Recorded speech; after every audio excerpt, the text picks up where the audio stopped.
Welcome. In this video, I'll show you how to collect emails with ManyChat. Alright, so first up, open up your account. Now go ahead over to automation. Okay, and then once you're in here, just go ahead and click on new automation. And as you can see here, I have my Instagram, TikTok, and Facebook.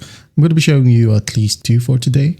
Okay, Instagram and Facebook. So for Instagram, just find email right here at the top right. Okay, you can go ahead and click on this one. But do take note that this one is for pro users only. So go ahead and set it up.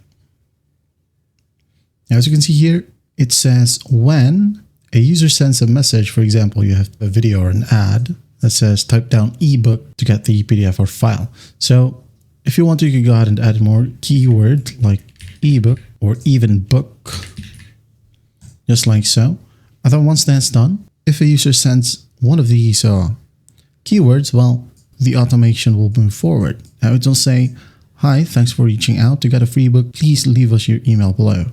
And it says here, automation pauses until contact replies. Now, if the contact doesn't reply, it will just say, hi, are you still there? Okay. If they did reply, well, just say, awesome, you're all set. Click the link and grab your ebook.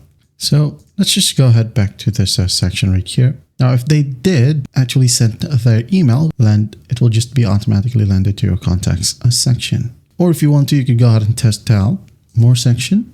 And here we have data collection. It says here collect emails, phones, and more. So this method right here actually works for both Facebook and Instagram, okay? Or maybe TikTok. I haven't gone through that yet, but maybe in the future I'll make a video about it as well. So just click on it. As you can see, they're just the same thing. So again, for Instagram and Facebook. And again, when a person sends one of these keywords, well, they will get this message. And then if they reply with their email, automatically, it'll be landed to your contacts. And that's basically it. That is how you collect emails with ManyChat. Well, I hope this video helps. I'll see you in the next one.